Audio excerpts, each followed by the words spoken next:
Okay, welcome to another 5-minute video with Steve. Okay, at least I'll try to keep it to 5 minutes anyway. Story for you today. Client came in, she actually started with me about 6 weeks before I put this video up. And she had broken up with her partner during lockdown, her husband, and the relationship just wasn't for her anymore, okay, and she decided she wanted out, so they split up.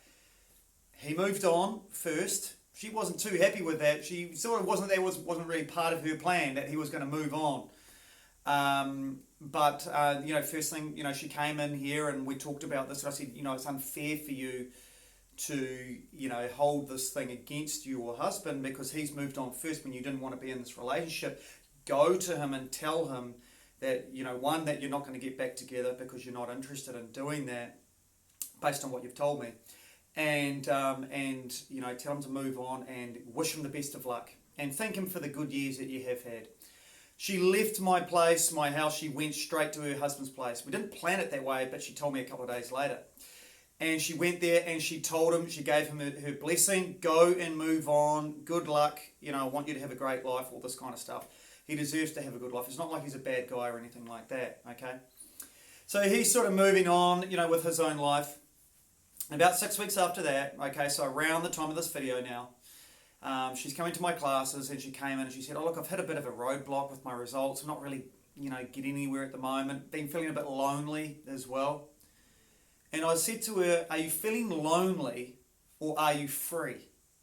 Because there's a big difference. One, you didn't want to be in that relationship. It wasn't serving you anymore. That's why you up and left. Being, if you are feeling a little bit lonely and in this position you are now, it's better off than being back where you were unhappy. And we know that you're unhappy there. So every time that you think that you are lonely, every time that idea pops into your head, I want you to tell yourself and create a mantra, essentially, that no, you're not lonely, you are free. You are free to explore things without as much consideration for other people. You can actually go out and do things. You can go out and meet new people if you want to, when you're ready to. You can go and do more traveling around the country. You can go and meet up with your friends and things like that. You are not lonely, you are free. You are free now to make some other choices. And I said to her, the reason why it's important that you don't feel lonely here is because if you do feel lonely and if you start sort of training yourself to believe that you are actually lonely and not free, you are more likely to go and jump into a relationship with somebody else and that relationship may not serve you and then you've got to start all over again.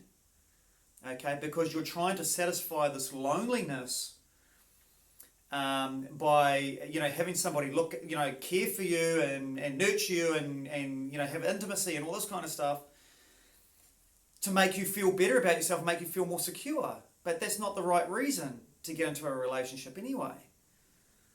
Not on its own, of course. So make sure that every time you feel like you're lonely, make sure that you remember that you are actually free. You are free now to make choice. You are free now to go off and explore. You are free to meet other people.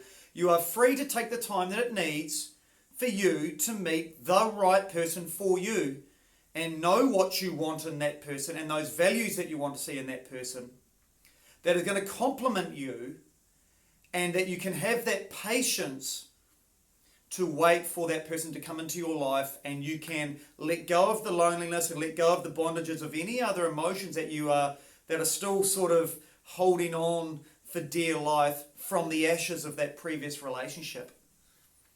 And so she went away and a couple of days later we caught up at class again. I said, how are you going with the new mantra? And she said, I just feel heaps better. It really worked. It really worked. I don't feel lonely anymore.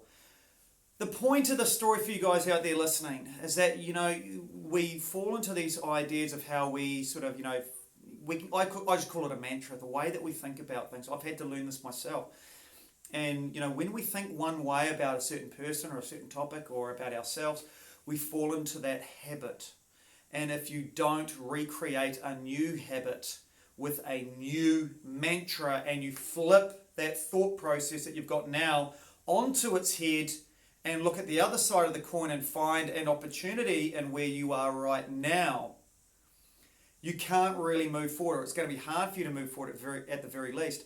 So you've got to create a mantra to move forward, and a positive one at that, but you've got to practice it.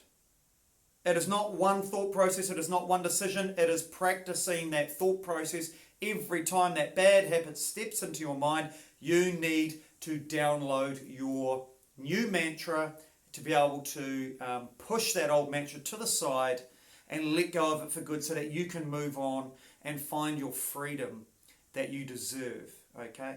And everyone out there deserves freedom. And I can tell you, I was stuck there with a pretty bad mantra there for a good 20 odd years. And I think now, I had to train myself out of it. And I think now, why did it take me that long? Why did it take me that long? And nobody was there to tell me what I'm telling you. I had to work it out myself. I know it works. I know it'll help you. Go and write your mantra down. Go and put it in your wardrobe. Hang it up if you need to. So that every day you open up that wardrobe, that mantra is sitting right there, and you are implanting that. You are sowing the seeds of a new thought process which is going to bloom into some new opportunity for you.